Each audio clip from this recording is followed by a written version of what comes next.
Sertraline, quétiapine, venlafaxine, ces psychotropes utilisés comme antidépresseurs sont disponibles dans cette pharmacie en centre-ville de Saint-Denis. Mais ces dernières semaines, les patients repartent surtout avec les génériques. 1 mg est disponible. Le 50 mg actuellement en Princeps est en rupture, on va dire. Mais nous avons quand même les génériques qui sont disponibles.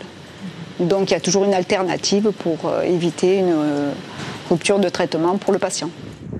À Sainte-Marie, la situation est plus tendue dans cette officine de Beauséjour. Ici, plus d'une vingtaine d'antidépresseurs sont délivrés chaque semaine. Actuellement, c'est vrai qu'il y a une tension au niveau de l'approvisionnement des antidépresseurs.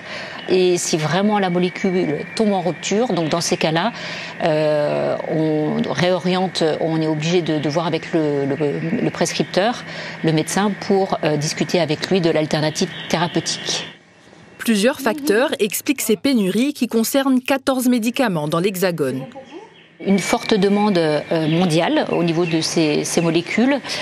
Et en France, une baisse de taux de remboursement de ces médicaments génériques et du coup qui crée, les laboratoires se mettent en rupture puisque pour eux, la production coûte très cher et n'est pas assez rentable par rapport au coût de revient.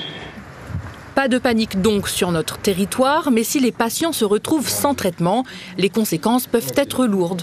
Il pourrait y avoir un risque de rechute dépressive ou en tout cas de certains symptômes qui pouvaient être contenus quand même par ce soutien antidépresseur qui peuvent aller d'émotions négatives ou d'une recrudescence éventuellement aussi de l'anxiété.